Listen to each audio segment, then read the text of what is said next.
At so, eto na nga mga kagala at nakarating na tayo dito sa railway station Dunedin at kasama natin na magjowa. Ayan, si Daddy Yo at si Mommy Yo na nilalamig pa. And then syempre kasama rin natin si Kuya CJ. At humahabol na nga rin to si Butchok Koy na nasa condition mga kagala. Okay, hold. We are on Dunedin railway station. Okay? Ito nga pala ang itsura niya kung makikita nyo siya sa kalsada.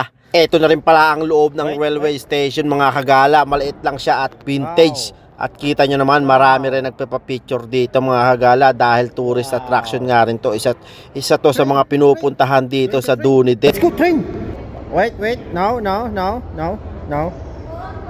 Hold, train. Wow, train. At syempre, itutur muna natin ito si Butchokoy dito mga kagala dahil idolo niya itong mga train na ganyan mga kagala. At gusto pa nga sumakay. Ayan, kung makikita nyo may bukas na pintuan, gusto nyo pa niya sumakay. At syempre, pasukin na rin natin itong museum na to dahil katabi lang naman siya ng railway station. Napakalapit lang syempre para makita natin kung ano yung mga ginagamit ng mga sinaunang native na tao rito sa New Zealand. At kung makikita nyo, eto may pabaga-baga pa sila dyan. Diyan sila nagkukubo mga kagala. At syempre makikita natin dito kung ano yung mga kagamitan nila at mga tulugan nila. Andito ang mga history nila mga kagala.